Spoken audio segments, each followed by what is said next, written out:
Bapak Ibu, mari kita lihat 1 Korintus 15 dengan sebuah pertanyaan, apa yang dicari manusia dalam hidup ini? Apa yang kita cari dalam hidup ini? Seringkali kita bertanya, waktu kita masih kecil, kamu mau jadi apa? Lihat Bapak,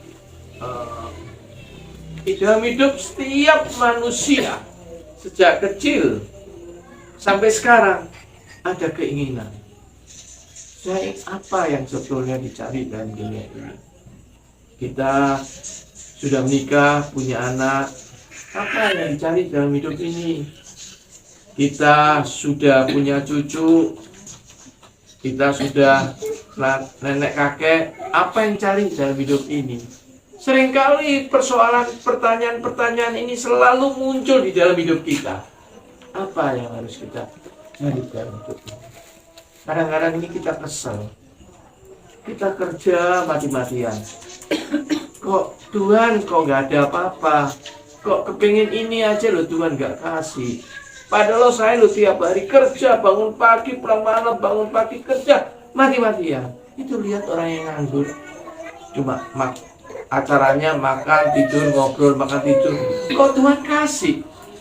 Tapi saya yang kerja ini mati-matian, kok saya kepengen ini aja Tuhan nggak kasih? Bapak Ibu, apa sebetulnya yang kita cari dalam hidup ini? Ini pertanyaan, sampai akhirnya kita dipanggil Tuhan, apa yang kita cari dalam hidup ini? Selalu muncul. Malam hari ini kita merayakan meninggalnya Mbak 100 hari Mbak ya. Tapi pasti Mbak ada di surga dan melihat kita dan sangat senang karena kita manusia di bumi ini masih menghormati Mbak yang sudah pergi. Tapi bukan pergi meninggalkan kita, nanti kita juga ketemu beliau lagi. Jadi tapi beliau senang sekali melihat itu. Nah, mari kita lihat 1 Korintus 15. Apa yang dicari di dalam hidup ini? Saudara berpikir, apakah yang saya cari dalam hidup ini? Saudara, kita lihat 1 Korintus 15, saya ingin bacakan yang ayat yang 35. Tetapi mungkin ada orang yang bertanya, bagaimanakah orang mati dibangkitkan, dan dengan tubuh apakah mereka akan datang kembali?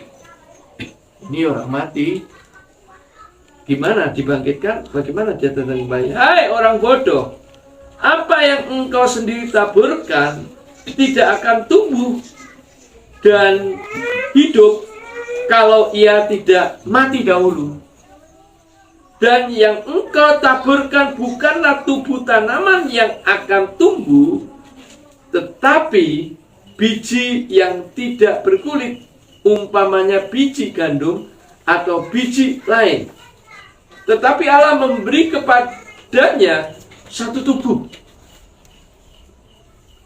Seperti yang dikehendakinya, ia memberikan kepada tiap-tiap biji tubuhnya sendiri. Bukan semua daging sama dengan manusia, lain daripada daging binatang, lain daripada daging burung, lain daripada daging ikan. Adakah tubuh surgawi dan ada tubuh duniawi, tetapi kemuliaan Tuhan surgawi lain daripada kemuliaan tubuh duniawi. Jadi saudara, Tuhan ini menjelaskan dengan kita dengan jelas bahwa ternyata hidup itu ada dua tubuh di dalam hidup kita. Satu ada tubuh duniawi dan satu ada tubuh surgawi. Nah, kita tentu tubuh surgawi. Karena dia meninggal, karena tubuh duniawi sudah kembali menjadi debu. Tulang-tulang semua menjadi debu, dan beliau, janji Tuhan adalah dia hidup di dalam tubuh duniawi. Saudara, bagaimanakah manusia bisa mempunyai tubuh duniawi? Alkitab mengatakan, kalau kita menerima atau percaya menerima Yesus sebagai juru selamat kita, Kalau dari mulut kita mengatakan, aku orang yang berdosa, dan hari ini aku menerima Yesus sebagai juru selamatku, maka dikatakan di dalam hidup setiap manusia mempunyai jaminan keselamatan. Artinya bahwa Tuhan menyediakan tubuh surgawi hidup. Manusia itu dari tubuh, jiwa, dan roh, Bapak Ibu. Tubuh kita, jiwa, hidup, dan roh. Roh ini, kalau kita tidak menerima Yesus sebagai juru selamat, roh ini mati. Tapi roh ini akan hidup kalau kita menerima Yesus sebagai juru selamat.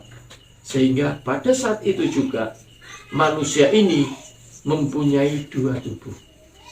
Satu tubuh duniawi dan satu tubuh surgawi kalau dia dipanggil Tuhan meninggal di dunia. Tubuh dunianya bergabung dengan tanah kembali, debu dan tanah, dan dia ada di surga. Jadi kita percaya bahwa mbah kita sekarang punya tubuh surgawi. Amin, saudara-saudara. Amin. Nah, kita bersama-sama juga mempunyai tubuh duniawi dan surgawi. Adakah di tempat ini Bapak Ibu yang belum percaya Yesus sebagai juru selamat? Adik-adik percaya Yesus sebagai juru selamat? Nah, harus percaya. Karena ini kunci dari kita punya tubuh surgawi. Jadi ketika kita nanti meninggal, Bapak Ibu seperti mbak kita, maka tubuh kita bolehlah pergi jadi tanah dan debu. Tapi kita, Yesus datang kedua kalinya, kita diangkat. Dan tubuh surgawi ini bersama-sama dengan Yesus ada dalam surga. Jadi sebetulnya kita sekarang ada tubuh duniawi ini memang mengacaukan kita, Bapak Ibu. Ada yang cantik, ada yang kurang cantik, ada yang tidak sama sekali menurut dia. Dan menurut kita belum tentu kan. Cantik itu kan dilihat dari hati. Ada yang ganteng, ada yang sedikit ganteng, ada yang merasa tidak ganteng sekali menurut orang itu. Tapi menurut kita belum tentu kan.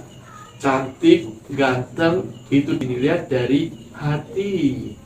Allah bukan melihat fisik, tapi Allah melihat hati. Orang itu suka menolong, orang itu suka mengampuni, orang itu suka berdoa, mendoakan rekannya, orang itu suka memuji Tuhan, suka memuliakan Tuhan, suka melayani. Saudara, orang ini adalah cantik atau dia ganteng. Masalah penampilan saja, masalah tubuh. Tapi sebetulnya Tuhan melihat hati. Jadi sebetulnya engkau cantik atau tidak cantik, engkau ganteng atau tidak ganteng, engkau kurus atau gemuk, engkau apapun tubuh duniawi, tapi engkau cantik di mata Tuhan. Karena hatimu bersama-sama dia.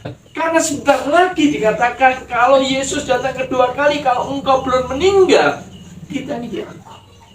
Dan tubuh kita sudah duniawi diganti sebagai tubuh surgawi. Kalau engkau meninggal seperti mbah kita ini, maka mbah ini akan dibangkitkan. Dan tubuh surgawi bersama-sama dengan Tuhan di atas. Jadi saudara yang sekarang sudah masih gemuk atau tambah kurus atau penyot atau apapun, di surga itu tidak ada gitu-gitu. Karena yang ada adalah tubuh surgawi. Jadi tidak apa-apa lah kalau kita rambutnya sudah hitam. Inilah hidup ini. Maka berikutnya dikatakan, loncat saya ayat yang 50. Saudara-saudara, inilah yang hendak kukatakan kepadamu, yaitu bahwa daging dan darah tidak mendapat bagian dalam kerajaan Allah, dan bahkan yang binasa tidak mendapat bagian dalam apa yang tidak binasa. Sesungguhnya aku mengatakan kepadamu satu rahasia. Allah mengatakan, kita tidak akan mati semuanya, tetapi kita semuanya akan diubah di dalam sekejap mata. Pada waktu bunyi nafirin yang terakhir, Sebab nafirin akan berbunyi dan orang-orang mati akan dibangkitkan dalam keadaan yang tidak dapat binasa dan kita semua akan diubah. Jadi Tuhan janji Bapak Ibu, bukan saya baca firman Tuhan, bahwa kita akan berubah. Karena hidup di dunia ini lebih berat lagi kalau kita bekerja atau berjuang sendirian. Tapi kalau kita berjuang suami istri, masalahnya akan ringan. Masalah-masalah hidup ini akan mudah kita selesaikan. Masalah-masalah duniawi akan mudah kita selesaikan. Masalah-masalah pelayanan akan lebih indah kita selesaikan. Saudara, kalau kita sendirian, maka kita sendiri berpikir sendiri. Kadang-kadang kesimpulan kita ini salah, nggak ada yang ingetin itu. Kadang-kadang kesimpulan kita tuh, ya betul-betul sedikit lah, tapi banyak ngacuknya. Nggak ada orang yang ingetin. Tapi kalau kita punya pasangan hidup, saling mengingatkan. Ya Bapak Ibu ya. Jadi kita dikatakan hidup di dunia ini akan diubah. Jadi tidak usah khawatir akan mbak kita, dia sudah diubah oleh Allah. Dan bahkan yang paling bahagia pasti beliau daripada kita. Kita masih kelaparan loh.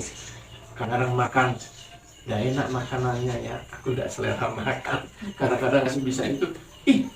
Ibu ini gimana sih sudah menikah 4 tahun sama saya, masa ini masih saya tidak enak makan. Tuh, sudah berapa kali ibu masakin makanan ini? Mungkin sudah ratusan kali, tapi kok hari ini saya makan kok tidak enak ya. Sudah, perasaan-perasaan itu bisa muncul seperti itu.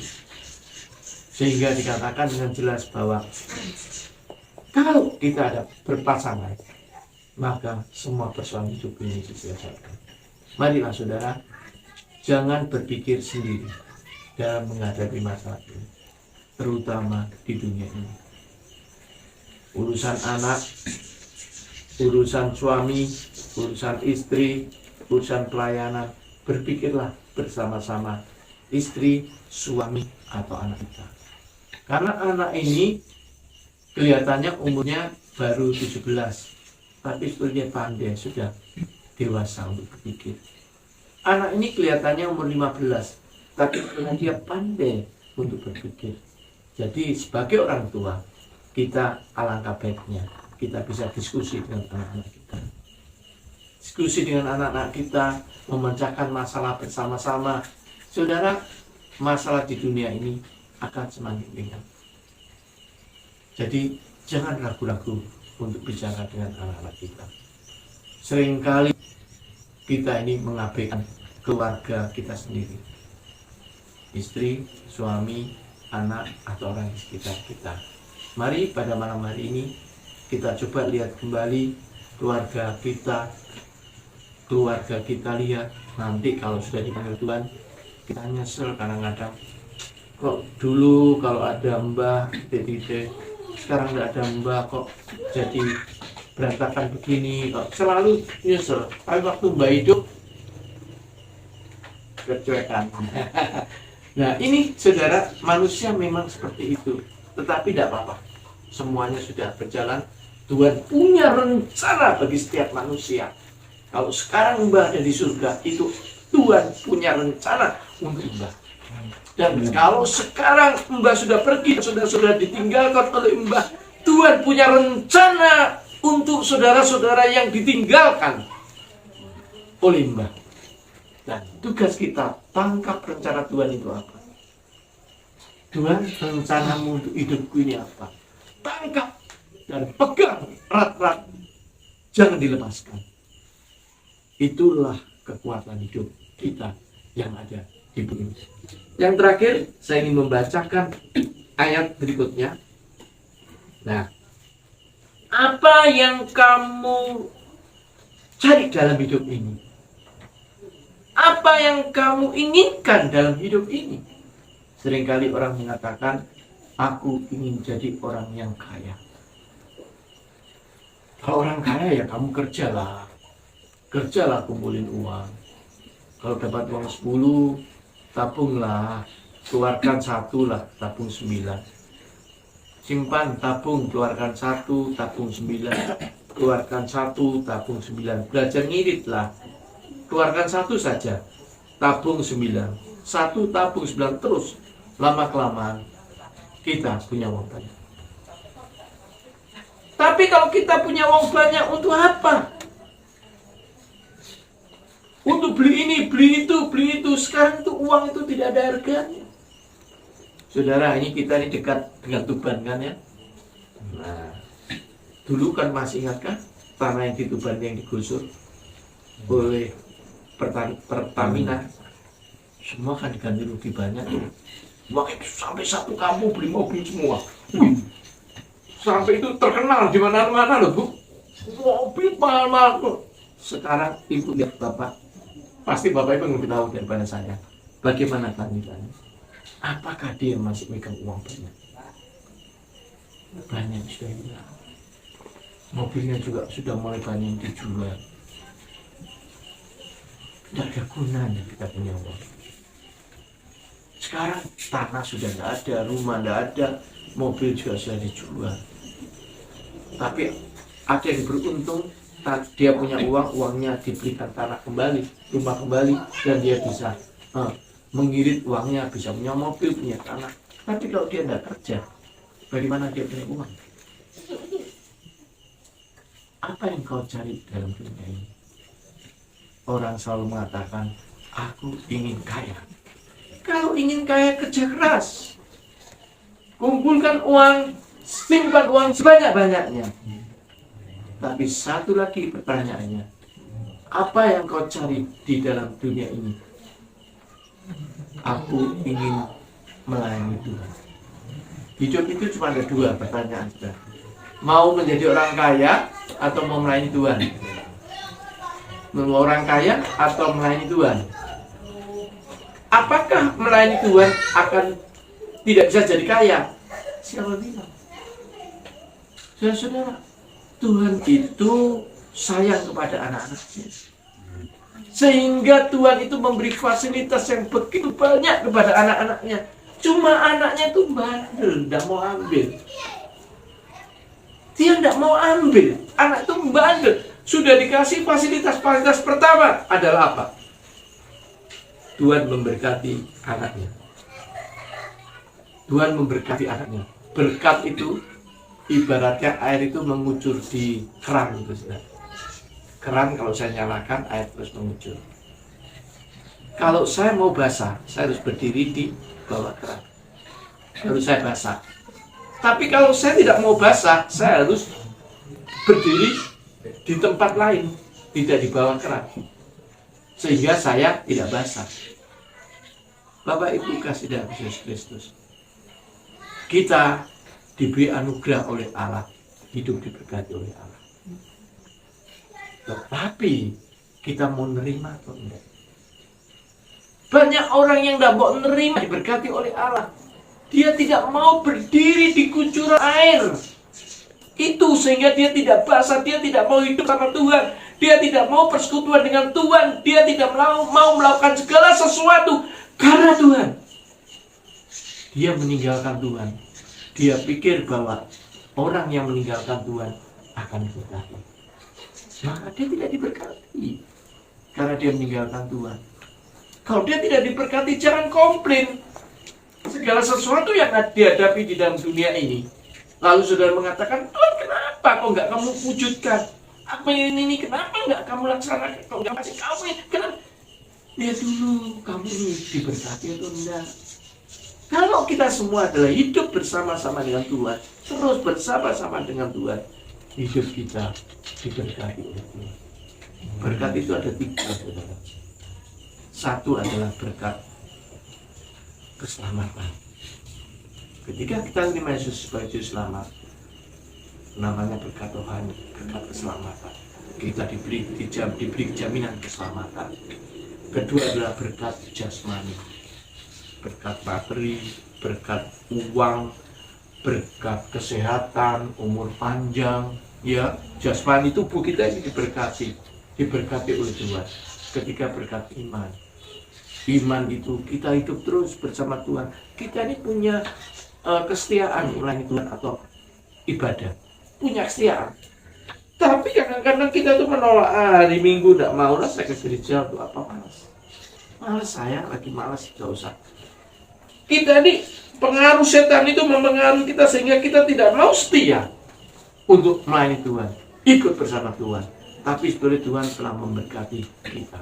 Tuhan telah memberkati seluruh hidup kita. Tapi kita sendiri menolak. Saudara, marilah kita ambil berkat ini. Kita hidup berkat Tuhan. Jasmanimu, jaminan keselamatanmu, hidup diselamatkan oleh Tuhan. Meninggal masuk surga. Kita diberkati, kita tidak bisa kelaparan. Segala sesuatu yang kita inginkan cukupi. Kita berkati, kita diberkati, kita setia melayani Tuhan. Kita diberkati semuanya. Hidup diberkati oleh Tuhan. Itu luar biasa hebatnya. Apa yang kau cari dalam hidup ini? Saya mengatakan, saya ingin hidup diberkati oleh Tuhan. Saya ingin bersama-sama Tuhan. Karena orang yang diberkati oleh Tuhan, siapa bilang tidak kaya? Tuhan sediakan uang. Ya bukan artinya saya diberkati Tuhan terus lalu uang saya itu gak usah saya taruh bank, satu kamar ini uang saya semua. Jadi kalau Bapak Ibu perlu uang, nih saya kasih, saya ambil, saya gunting. Bapak Ibu butuh berapa guntingan? 1, 2, 3. Bukan begitu. Bukan begitu. Tetapi hidup kita damai. Uang sedikit. Saya sering bilang ke mahasiswa saya atau dosen-dosen saya tidak punya uang. Uang saya cuma 1 juta. Cuma 1 juta. Tapi 1 juta tidak pernah habis. Bapak ambil, saya kasih. Saya tetap masih punya 1 juta. Mahasiswa saya ambil, saya kasih. Saya tetap punya 1 juta. Uang saya tidak banyak. Cuma 1 juta. Tapi tidak pernah habis. Karena saya tidak perlu uang 2 juta, Bapak Ibu, untuk hidup saya sehari. Hidup saya sehari cukuplah 1 juta. Lebih daripada lebih kan? 100.000, 200 saja udah lebih ya. Atau saya balik sekarang. Saya hanya punya uang 100.000. Tapi Bapak ambil, saya masih punya uang 100.000. Ibu ambil, saya masih punya uang 100.000. Tidak akan habis. Itu namanya berkat. Tidak pengen 200 Bu, untuk apa? Kalau 200 diambil orang, lalu kita tidak punya uang seminggu, stres. Lebih bagus setiap hari kita uang 100.000. Tuhan kasih 100.000, nggak stres. Ya toh, kalau sekarang dihabiskan jam 12 siang dihabiskan, ya sudahlah puasa dulu lah. Jam 1 sampai jam 10 malam tidur. Tidur, besok ada uang 100.000 lagi. Habisin nggak apa-apa, jam 10 pagi habis. Puasa dulu lah, jam 11 nggak usah mikir uang. Nggak makan juga nggak apa-apa. Sampai malam besok ada lagi 100. Satu hari 100 saja. Tuhan memberkati. Itu artinya hidup kita mampu mengontrol diri kita. Maka apa yang kau cari dalam hidup ini? Kalau engkau mencari uang, kerjalah kumpulkan uang. Tapi ingat, kamu punya banyak uang, tetapi kamu tidak bersama Tuhan, semuanya sia-sia. Cepat habis. Tapi kalau kita hidup bersama Tuhan, dikatakan uang kita tidak pernah habis. Amin Bapak Ibu. Amin. Yang terakhir dikatakan ayat yang 58. Mari kita lihat bersama-sama ayat 58. Karena itu, saudara-saudaraku yang kukasihi, berdirilah teguh, jangan goyah, dan giatlah selalu dalam pekerjaan Tuhan. Maka yang pertama dikatakan, hiduplah selalu bersama dengan Tuhan. Kalau Bapak Ibu bekerjalah untuk Tuhan. Kalau Bapak Ibu melakukan apa saja, lakukanlah untuk Tuhan. Kalau kita, apapun yang kita lakukan ini, lakukan untuk Tuhan, bukan untuk manusia. Maka Tuhan berjanji, kalau kita giat bekerja untuk Tuhan, maka kita menjadi orang yang berkati. Di dunia ini kita diberkati, Bapak Ibu. Enaklah orang itu diberkati di dunia ini.